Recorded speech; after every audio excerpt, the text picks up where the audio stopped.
welcome to the world of a recovering perfectionist. You might be thinking, recovering perfectionist? That sounds a bit like perfectionism is a disease.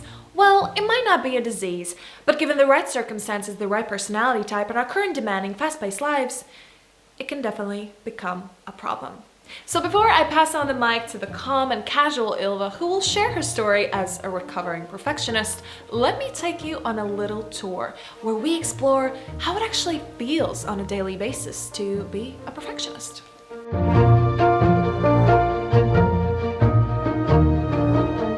Starting with number 1. Nothing a perfectionist ever does feels like it's good enough.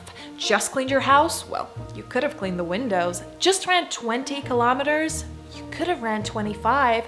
Did all your tasks for the week? Well, if you did all your tasks for the week, that means there must have been time for you to do more. Basically, no matter how hard a perfectionist tries, no matter how much effort they put in, it always feels like it's not good enough and they could have done better.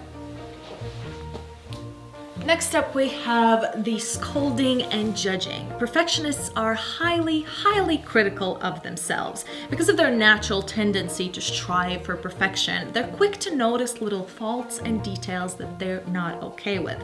But instead of just being, constructive about it, they scold themselves, they're mean to themselves, and basically just make themselves feel worse.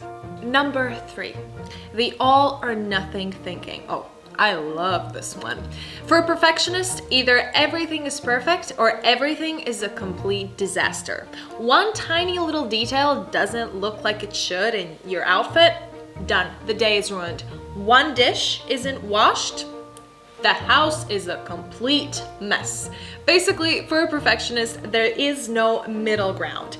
Either everything is perfect or everything is a disaster. Number 4. Fear of failure. Perfectionists do a very good job at tying their self-worth to their accomplishments. So naturally, if they fail at something, they feel like they're worth nothing. Their effort to be perfect or great is often driven by their big fear of failing in life. And last but not least, perfectionists can get depressed by unmet goals, depressed by their fear of failure, depressed by their all or nothing thinking, depressed by their constant judging and nagging of themselves, and depressed by always feeling like nothing they do, nothing they are, is good enough. So thank you for joining me on this little tour where we explore the mind of a perfectionist. Now I pass on the mic to the YouTube Ylva you all know. To you, Ylva. Thanks, other Ylva.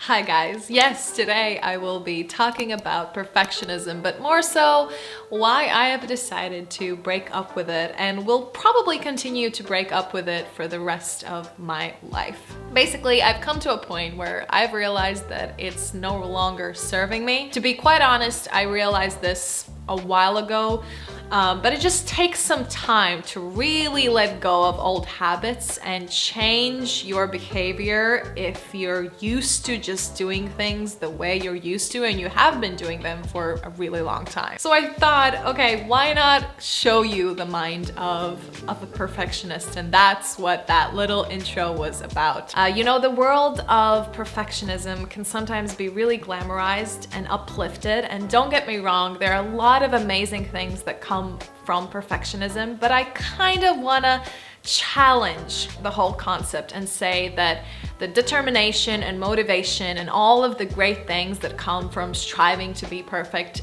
are not actually a part of perfectionism. I think quite often they're just qualities that are present in that person who's trying to be a perfectionism, and they just kind of combine together, and you think that the determination and motivation comes from perfectionism. So I'm currently in a place in my life where I am letting that part go, and I wanted to share a few things with you and maybe inspire some of you if you have a perfectionism tendencies in you, to kind of show you that it's possible to let go of those things and still be, awesome and great and strive to do good things.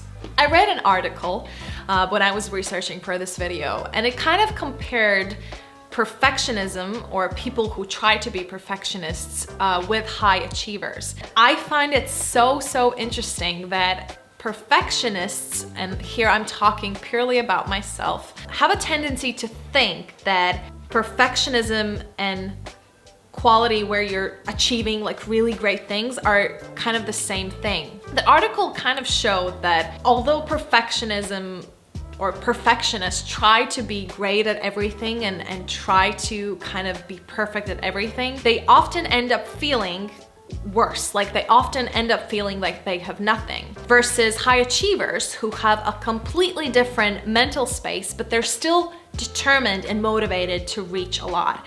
And I realized that that's kind of the shift I want to make in myself, and that's where I want to go. You know, I want to be a high achiever, but high achievers are okay with not having things perfectly. They're okay with failing because they want to learn from their mistakes. They want to do great. They want to be better. And I was like, I want to strive towards that. I want to feel like a human, but still strive for great things, not feel like I need to be this perfect version. So let me just give you a few things that I have been kind of implementing in my life that are really helping me to kind of let go of that perfectionism part. So the first thing that I have started to do, and I think I've mentioned this in a couple of more videos, I've started to say to myself good things. It sounds simple, but it actually kind of works. You know, one of the points in the intro, I mentioned how perfectionists are highly critical of themselves. It's so easy for me to judge myself. It's almost like it's the easiest thing in the world to find faults. Super easy. I think nothing comes easier than going into a room and spotting something that is wrong with that room. Because I am like that, because I am the same way often to myself, I've learned that there's a lot of power into just constantly saying to yourself, I'm doing the best I can and I'm doing great and everything is going to be fine. Just continue working. You're doing great. You're doing amazing. It's almost like that Kardashian, you know, I don't know who said it. I don't know which Kardashian said it, but there's like that famous meme or quote, like, you're doing great, sweetie. I think it was Kris Jenner. I'm not sure. Either way, that's basically it. You have to be your own fan. You have to say, you're doing great, sweetie. You're doing amazing. And it's a little tiny thing. It seems almost like it's nothing, but it's very powerful. The second thing is really prioritizing resting. And I did this big because I've talked about this many times and it still is hard for me. I'm very honest and I'm gonna be honest about it. I talk about this a lot because I'm trying to say to myself how important it is to rest and how important it is to take a break. You know, being a natural perfectionist, it always seems like your goals and your projects and your work is more important than anything. And that anything often includes like your resting and your well-being. It's always about the next goal, about the next thing you can do. I joked around about, you know, not feeling like you ever do enough in the intro where I said, you know, you did all your tasks for the week, well, you could have done more. And that came from personal experience. I've often felt like if I actually do everything I wanted that week, then there's something wrong. Like then there must have been more time to do more. And that's kind of how my brain is wired. So I make a constant effort to say to myself that the same as I schedule any task, any project, whatever, it's as important, if not more important, to schedule resting, to schedule time for yourself. I always feel like a different person when I do that. And I also know that if I don't take that time to rest, I will feel worse and it will just go on and it will just get worse and worse and worse. And then in the end, it's harder to climb out of that because if you hadn't had resting periods in like, I don't know, 4 weeks, one day will not do it, right? You will need more days. And this is how people burn out. And that is just a fact. So I make a conscious effort. I don't always succeed at this. Very often I don't at all, but I make the effort and I try as hard as I can to rest, to take that time for myself. The next thing is setting limits. Setting limits to how much I can actually do in a human form. I used to think that it's not about how much hours you have, it's not about, you know, how much you can physically or mentally handle, it's just about the work. So if I need to do 5 different projects, if I need to do, you know, 1 video a week, which I used to do, then I just have to do it. And if I need to sleep less, then that's it. And again, I've learned that that's just not healthy, and it feeds that perfectionism pattern, and it makes me feel more like a robot than a human. But the thing is, I'm not a robot, if you haven't noticed, and so I don't function that way. Humans don't function that way. So I started to set limits. That's one of the reasons why I decided to post videos more rarely. It broke my heart. It really, really did. It sometimes still breaks my heart because YouTube is one of the most important things to me. Creating my content is one of the most important things to me. I was at a point where I had to choose. I think YouTube was the kind of turning point when I realized that I either do this, which I love so much every single week, and I burn out and I'm just unhappy, or I, for some time, this is not forever, make less videos, but I try to put that resting time more, and I, in that way, set some limits. And I'm happy that I chose my health, obviously. As I said, still often, I'm very sad that I can't do this more often, but I have to think about sustainability. I have to think about long term. You know, I have made this public before, and I can say it again. In my plans, there is making YouTube full-time someday, or creating my content full-time someday. And so I will have time down the road to do this more, but now I have to be realistic about my time. I have to set limits, and I have to keep remembering to myself that life is not about just doing tasks. Life is not about being perfect.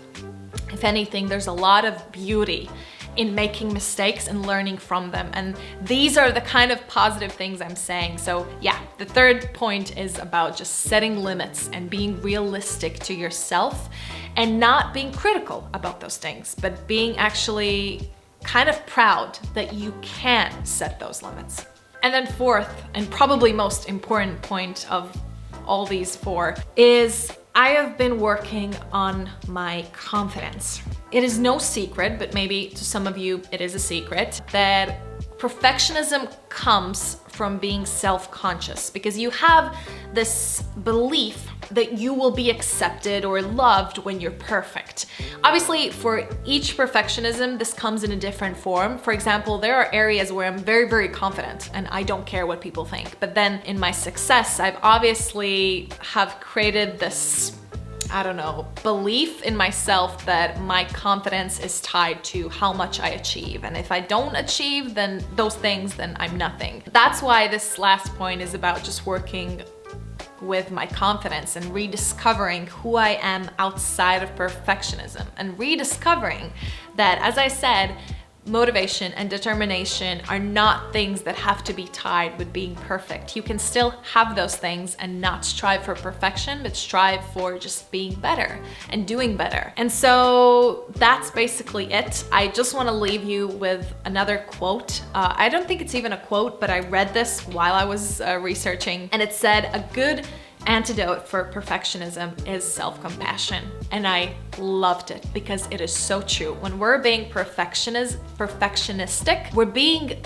judgmental and a little bit mean sometimes, and we're just thinking about the goal. But when you're being self-compassionate, when you're just being, you know, you're saying good things to yourself, somehow that perfectionism noise gets a little bit more quiet. So a good antidote for perfectionism is self-compassion.